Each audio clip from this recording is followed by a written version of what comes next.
Hello everyone. सो आज हम पढ़ेंगे प्रोजेक्टाइल मोशन। प्रोजेक्टाइल मोशन बहुत इंपॉर्टेंट कॉन्सेप्ट है, मोशन इन अ प्लेन।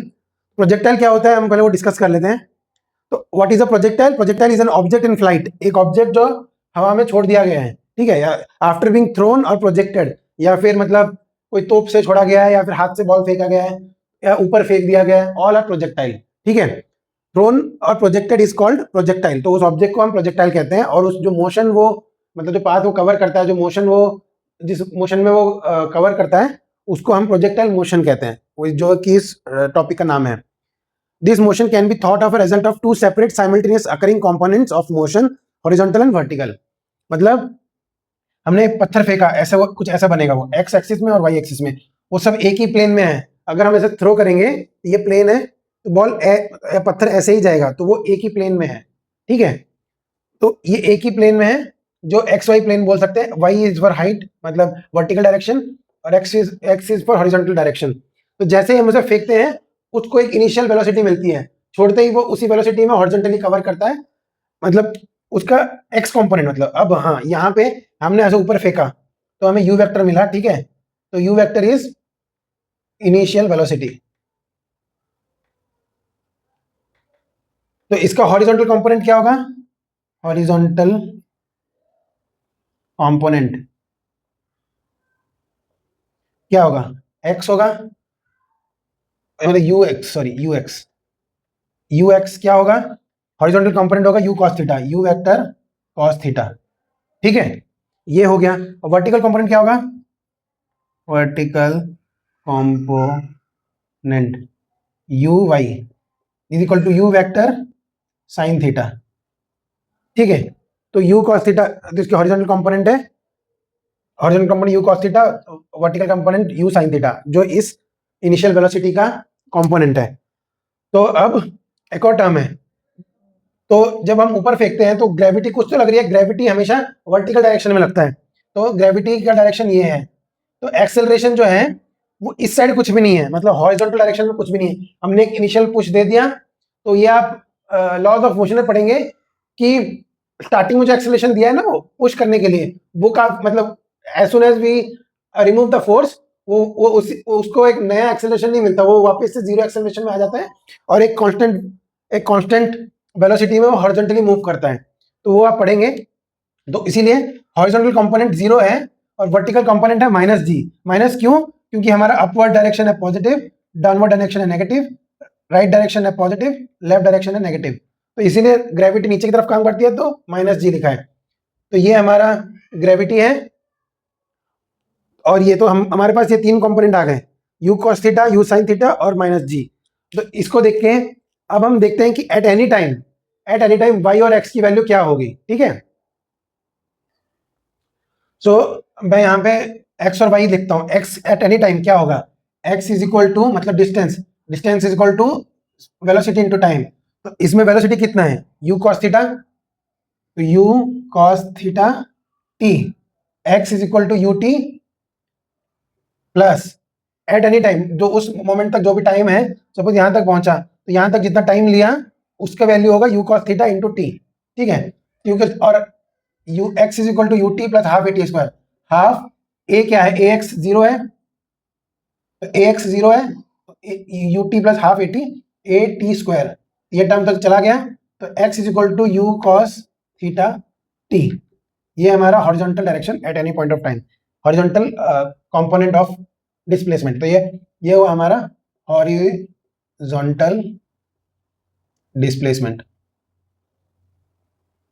ठीक है, अब वर्टिकल डिस्प्लेसमेंट मतलब एट एनी टाइम कितने दूरी में है नीचे से, तो हम उसके लिए लिखेंगे y इज इक्वल टू, इसमें अब इसमें ऊपर में जाने के लिए y का वेलोसिटी का कंपोनेंट क्या है? u sin theta. तो हम इसको इंडिपेंडेंटली मैनेज करेंगे, ये वाला मोशन और ये वाला मोशन। तो एक बार मिल गया तो एट एनी टाइम हमको x भी मिल जाएगा जो कि ये है, और y भी मिल जाएगा जो कि ये होगा। वो क्या होगा? u sin theta into t. ठीक है, u sin theta into T. लेकिन इसमें हमारे पास एक नेगेटिव जी का एक एक्सेलरेशन कंपोनेंट है, तो plus half a t square की जगह माइनस जी डालूंगा और टी स्क्वायर। तो वाई क्या हुआ? U sine theta t plus minus minus half g t square. तो एट एनी टाइम हर पोजीशन पे, यहाँ पे हमारा एक्स कॉमा वाई सपोज ये मिला, तो एट एनी टाइम हमारा एक्स कॉमा वाई, तो ये होगा और ये होगा, वो होगा यूज, तो हॉरिजॉन्टल कंपोनेंट होगा u cos theta into T, और यहाँ पे होगा you sine theta into T minus 2 gt square. तो ये हमारा वर्टिकल कंपोनेंट होगा। तो ये हुआ हमारा वर्टिकल कंपोनेंट, ठीक है। तो वाई कंपोनेंट। तो अब हमको अब इक्वेशन ऑफ जो भी प्रोजेक्टाइल मोशन, प्रोजेक्टाइल मोशन मतलब ये जो पाथ बनी है ना, ये पाथ का इक्वेशन बनेगा, कि अगर हमें वो इक्वेशन मिल गया तो हम पाथ बना सकते हैं एक ग्राफ में, और रियल वर्ल्ड में भी वो वही वैसा ही पाथ बनेगा, ठीक है। तो उस पाथ के लिए पहले लिखेंगे, तो हमको पाथ कैसे मिलेगा, एक्स और वाई के टर्म्स में। तो जहां जहां टी है इस केस में, वहां वहां हम इसमें से टी को डिराइव करेंगे और इसमें पुट कर लेंगे। तो टी क्या होगा हमारा, x divide by u cos theta, तो ये डिवाइड बाई यहाँ पे आ जाएगा। तो वाई को लिखेंगे यू साइन थीटा, टी को लिखेंगे x divided by u cos theta, ठीक है, और माइनस हाफ जी, और टी को वापिस से यही लिखेंगे, u divide x divide by u cos theta, x divide by u cos theta the whole square. तो अब ये यू कैंसिल हो गया इस साइड में, साइन थीटा कॉस थीटा हो गया टेन थीटा, तो y is equal to x tan theta. Theta क्या है, जो इनिशियल एंगल बना रहा है हम जब थ्रो कर रहे हैं projectile from the x axis, x tan theta minus, अब यहाँ पे हाफ है, half g x square by u cos theta, अब इसको u square cos square theta भी लिख सकते हो। तो ये हमारा इक्वेशन ऑफ प्रोजेक्टाइल आ गया। तो ये आ गया हमारा equation of projectile, equation of projectile. Equation किस रेस्पेक्ट में, एक्स और वाई के टर्म्स में। तो हमने इसमें कंप्लीट टर्म जो पाथ बना है वो इंडिपेंडेंट ऑफ टाइम हो जाता है, अगर हम उसको, मतलब इंडिपेंडेंट तो नहीं है, लेकिन हम एक्स और वाई के टर्म्स में लिख सकते हैं उस पाथ को, कि वो एक प्लेन में है, उस प्लेन का जो कर्व एरिया का उसका मोशन का इक्वेशन है ये। तो इस इक्वेशन को लेके हम पूरा पैराबोला बना सकते हैं। तो इसमें एक्स और वाई की वैल्यू पुट करेंगे, मतलब नॉट एक एक्स की वैल्यू पुट करेंगे, टेन थीटा की वैल्यू पुट करेंगे, जी की वैल्यू हमें पता है, यू कॉस थीटा पता है तो कॉस थीटा निकल जाएगा, और एक्स की वैल्यू पुट करेंगे, तो for a given x we will get a corresponding y. तो हमें एक्स वाई मिलता जाएगा। तो अगर यहाँ पे हमने एक्स लिया एक वैल्यू, तो हमें यहाँ पे एक्स वाई मिल जाएगा, यहाँ पे एक एक्स वाई मिल जाएगा, यहाँ पे एक्स वाई मिल जाएगा। तो हमें एक पूरा पैराबोलिक, मतलब ये पैराबोलिक पाथ प्रोजेक्टाइल जो है, प्रोजेक्टाइल जो है उसको हम बना सकते हैं फ्रॉम द इक्वेशन, ठीक है। तो अब हम कुछ और डेरिवेशंस करेंगे, बहुत इंपॉर्टेंट डेरिवेशंस हैं, ठीक है। तो हम उसको कंटिन्यू करते हैं। तो अभी हमने निकाला था इक्वेशन ऑफ प्रोजेक्टाइल मोशन, ठीक है। अब कुछ और इंपॉर्टेंट, क्या कहते हैं, माइलस्टोन तो नहीं बोलेंगे, क्या कहते हैं, की पॉइंट्स, जैसे कि हमें कितना टाइम लगा मैक्सिमम हाइट पहुंचने के लिए, कितना टाइम लगा टोटल प्रोजेक्टाइल को मोशन में, टाइम ऑफ फ्लाइट जिसे हम कहते हैं, कितना हाइट, मैक्सिमम हाइट ऑफ कितना हाइट लगा, और उस हाइट तक पहुंचने के लिए कितना टाइम लगा, दोनों है। फिर हॉरिजॉन्टल रेंज, मतलब यहाँ से यहाँ तक पहुंचोगे, ये डिस्टेंस कितना फेंका, कितना दूर फेंका, तो वो जो जैसे हम जेवलिन थ्रो में फेंकते हैं तो उसमें हम हॉरिजॉन्टल रेंज ही निकालते हैं। फिर अगर मैक्सिमम हॉरिजॉन्टल रेंज निकालना है तो उसके लिए क्या इक्वेशन होना चाहिए, तो हर एक का हम इक्वेशन निकालेंगे, क्या क्या क्राइटेरिया, क्या क्या कंडीशन हमें देखना पड़ेगा, so that we at least get, मतलब अगर मैक्सिमम हॉरिजॉन्टल रेंज पहुंच सके उस केस में। तो यहाँ सभी का हम अभी इक्वेशन डिराइव करेंगे, ठीक है। तो टाइम ऑफ मैक्सिमम हाइट, अब हाइट जो है, ये जो मैक्सिमम हाइट है, ये जो हाइट है, ये वर्टिकल कंपोनेंट है, वर्टिकल कंपोनेंट कंप्लीटली, तो ये प्योरली वर्टिकल कंपोनेंट है। तो हम जब इसका इक्वेशन डिराइव करेंगे तो हमें एक यू कॉस थीटा की जरूरत नहीं है, हमें सिर्फ वर्टिकल कंपोनेंट को देखना है। तो इस स्पीड में ये जाता रहा फॉर अ सर्टेन टाइम, तो वो टाइम हमको डिराइव करना है और मैक्सिमम हाइट पे पहुंच जाएगा। तो हमें जो काइनेमेटिक इक्वेशंस थे हमारे, उसमें तो हमको यू दिया हुआ है जो कि इनिशियल स्पीड है, और एक्सेलरेशन दिया है जो कि जी दिया है। तो हमें v भी पता है, मैक्सिमम हाइट में जाके स्पीड जीरो हो जाती है, क्योंकि ऊपर जीरो होती है और वापस से नेगेटिव साइड में आती है, तो हमें v भी पता है। तो अभी हम इससे टी निकाल सकते हैं। कैसे? तो 3 पता है जिसमें हमें टी निकालना है, तो क्या होगा, ये फर्स्ट इक्वेशन से बन जाएगा, v square sorry v is equal to u plus a t. तो यहाँ पे हो जाएगा v is equal to u minus g t. हम लिखेंगे v is equal to u minus g t. तो u क्या आएगा, u साइन थीटा, और v क्या होगा, zero. Zero is equal to u sine theta, ठीक है, u sine theta minus g t.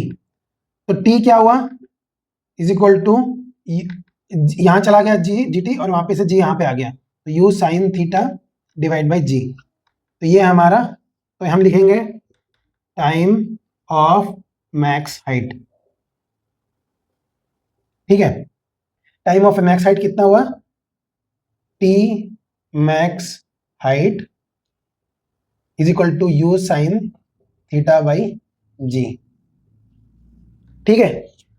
तो हमने टाइम ऑफ पहला वाला निकाल लिया। तो अब हमें, तो वो आएगा you sine theta by g. तो एक बार डिराइव कर, आपको एक बार डिराइव करना पता चल जाएगा कि आपको क्या क्या कंपोनेंट्स को चूज करना है for deriving a given another metric, ठीक है। तो ये जो डिफरेंट मैट्रिक्स हैं, उन सबको डिराइव करने के लिए आपको क्या क्या कंपोनेंट चाहिए, आप अपने आप डिराइव कर लेंगे। तो अगर आप डिराइव कर लेंगे तो आपको हमेशा पता रहेगा कि फॉर्मूला बना कैसे, ठीक है। तो ज्यादातर चीजें जो फॉर्मुलेशन होती है ना, वो ऑब्जर्वेशन से, फिर हम जो ग्राफ बनता है उसको ऑब्जर्व करेंगे, और मोस्ट ऑफ द टाइम वो किसी फंक्शन में कन्वर्ट हो जाएगा। तो ऐसे उस चक्कर में हम अलग अलग मैट्रिक्स निकाल पाएंगे। तो that's good for understanding the whole picture of a given. तो कुछ भी इवेंट हुआ, उसका रिकॉर्ड करने के लिए मैथमेटिकल फॉर्म में रखना पड़ता है। हर चीज का फॉर्मूला पता हो तो उनके मैट्रिक्स हम कैलकुलेट कर सकते हैं, ठीक है। तो ये तो थोड़ा एक्स्ट्रा हो गया। अब हम डिराइव करते हैं टोटल टाइम ऑफ प्रोजेक्टाइल। अब प्रोजेक्टाइल क्या है, यहां से यहां पे गया, ठीक है। तो हमें टाइम कैसे पता चलेगा, ये तो इसमें तो कोई, ये तो इसी स्पीड में चल रहा है और यहां तक पहुंच रहा है, तो हमें पता नहीं कि ये डिस्टेंस क्या है, तो हम यू कॉस थीटा नहीं ले सकते। लेकिन अब जब हम यू साइन थीटा लेते हैं तो हमें पता है कि ऊपर तक गया और वापस से नीचे आया, मतलब जो हाइट है, टोटल टाइम जो प्रोजेक्टाइल है यहां से यहां तक पहुंचने के लिए, देखना ये वाली की हाइट और ये वाली की हाइट सेम है, दैट इज जीरो।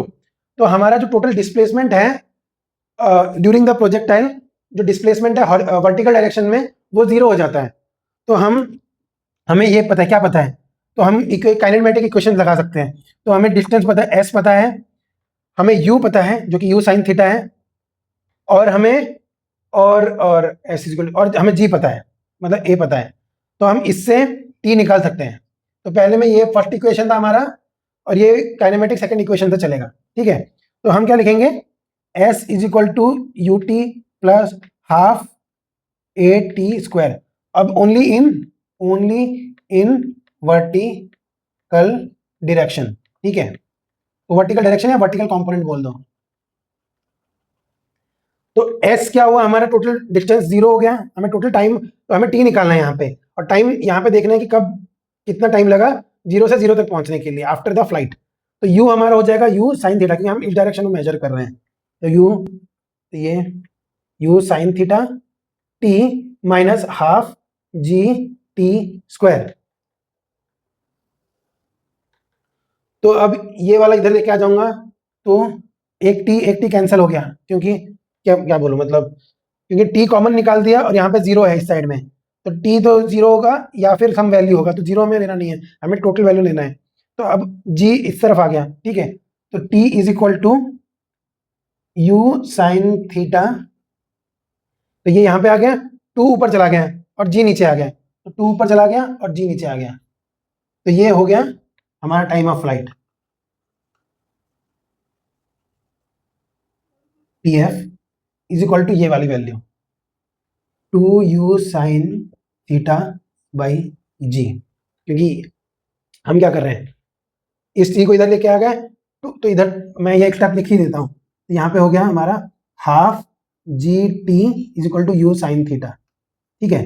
तो अब जी नीचे चला जाएगा, यू टू ऊपर चले जाएगा, तो मैंने वही लिखा, two u sine theta by g. तो ये हमारा दूसरा है, ये हमारा टाइम ऑफ फ्लाइट, तो ये हो गया और ये हो गया। तो टोटल टाइम ऑफ प्रोजेक्टाइल या फिर टाइम ऑफ फ्लाइट हुआ two u sine theta by g, जो कि इसका डबल है, क्योंकि जितने ऊपर, जैसे स्पीड से ऊपर गया उसी स्पीड से, मतलब उसी वे में वो नीचे आएगा। तो ये हम ऑब्जर्व करेंगे मोस्ट ऑफ द टाइम, कि अगर नीचे से फेंक के वापस उसी उसी लेवल पे हमें चेक करना है, तो दोनों the time of max height is half of the time of flight. ठीक है, तो ये ऑब्जर्वेशन था। अब हम बाकी तीनों को भी डिराइव करेंगे, मैं इसको मिटा देता हूं। सो अब हम आते हैं maximum height of the projectile. तो मैक्सिमम हाइट मतलब ये वाला कैपिटल एच। तो हाइट निकालने के लिए वो भी पूरा का पूरा वर्टिकल कंपोनेंट है। हाइट हाइट जो है हमारा वो वर्टिकल कंपोनेंट में ही, वर्टिकल डायरेक्शन में ही है। तो हाइट को भी हमको इसी डायरेक्शन में दिखना होगा। तो हमें क्या ढूंढना है, एस ढूंढना है। हमें क्या पता है, speed acceleration due to gravity पता है जो कि जी है। हमको इनिशियल वेलोसिटी पता है, यू है। और हमें वी पता है, ऊपर जाके स्पीड कितनी होगी टॉप पोजीशन पे। तो यू पता है, जी पता है। तो इससे हम एस निकालेंगे, ये हमारा थर्ड इक्वेशन हो जाएगा, थर्ड काइनेमेटिक इक्वेशन। तो हम क्या लिखेंगे, v square minus u square is equal to 2as। तो वी स्क्वायर हुआ हमारा 0 स्क्वायर माइनस 2, तो ये यू साइन थीटा हुआ जो कि यू एक्स है, ये यू है। ठीक है, और is equal to 2g h। Height height maximum height है। ठीक है, तो maximum height of the projectile मैंने कैपिटल एच लिया है, तो ये हमारा स्क्वायर में होगा। ठीक है, और तो ये तो नेगेटिव हो नहीं सकता, तो मैं नेगेटिव ओनली ये टर्म लूंगा। तो हमारा क्या आएगा, h is equal to u sine theta का divide by 2gh, 2g not h। Square है तो यहाँ पे यू स्क्वायर साइन स्क्वायर हो जाएगा। तो ये हमारा हाइट, तो हम इसे लिखेंगे maximum height of projectile is equal to u square sine square theta by 2g। तो ये हमारा इक्वेशन। तो मैं बाकी जो टर्म्स, बाकी जो इक्वेशंस है, मतलब बाकी जो फॉर्मूलाज है वो भी लिख देता हूं। तो हमारा t max height, t max height हमारा क्या आया था, u sine theta by g. और हमारा टोटल टाइम ऑफ प्रोजेक्टाइल आया था, t flight time of flight is equal to आया था 2u sign theta by g. तो ये दोनों फॉर्मूला, ताकि हमें अभी बाकी दोनों को डिराइव करने के लिए चाहिए होगा, क्योंकि हमें टाइम पता चल गया, यहाँ से यहाँ तक जाने के लिए जो टाइम लगा वो पता चल गया। अब हमें स्पीड पता है हॉरिजॉन्टल डायरेक्शन के लिए। तो अब तो हमारा ये भी हो गया। ठीक है, ये वाला इक्वेशन, ये पिछले दो इक्वेशंस हैं। ठीक है, तो अब तीसरा क्या है, हॉरिजॉन्टल रेंज। हॉरिजॉन्टल रेंज क्या है, हॉरिजॉन्टल पूरा हॉरिजॉन्टल कंपोनेंट है, हॉरिजॉन्टल कंपोनेंट। तो ये कंप्लीटली हॉरिजॉन्टल कंपोनेंट है। तो इसी डायरेक्शन में, तो जितना पोर्शन इस डायरेक्शन में मूव किया ना, वो कांस्टेंटली मूव करता रहेगा। क्यों, क्योंकि इससे डायरेक्शन मतलब कोई एक्सेलरेशन नहीं है, तो ये कांस्टेंट स्पीड में हॉरिजॉन्टली मूव करेगा for total time of flight, for 2u sin theta by g units, time units.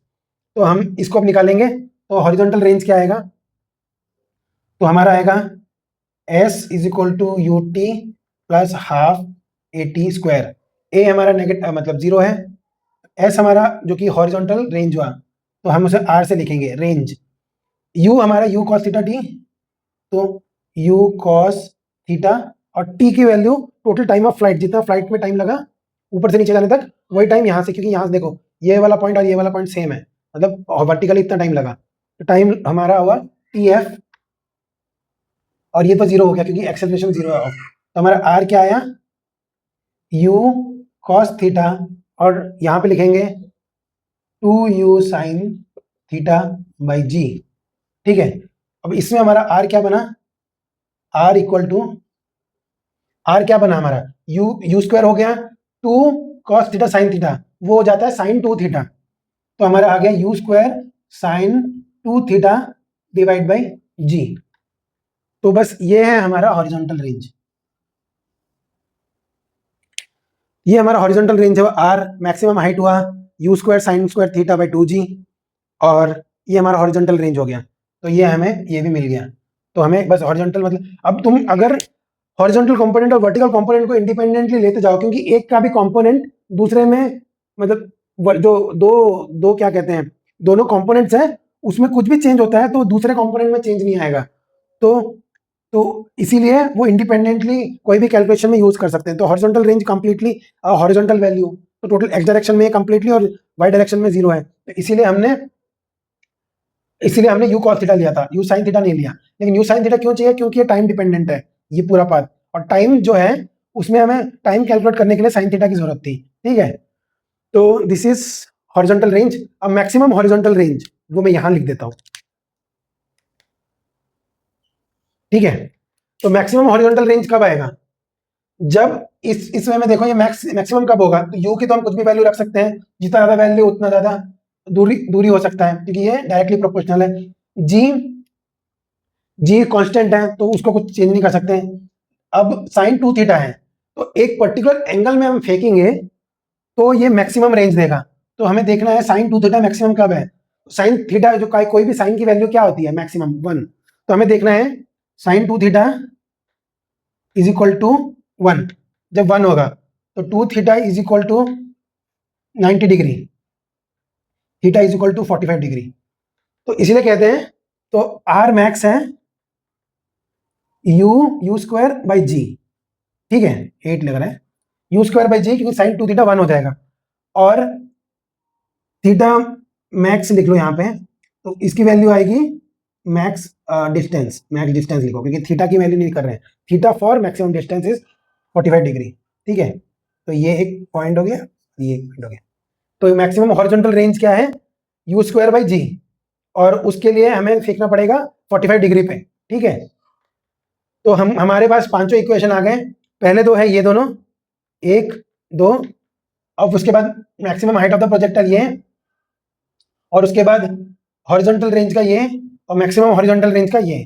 और ये मैक्सिमम हॉरिजॉन्टल रेंज का जो एंगल ऑफ प्रोजेक्टाइल है वो होगा 45 डिग्री, ठीक है।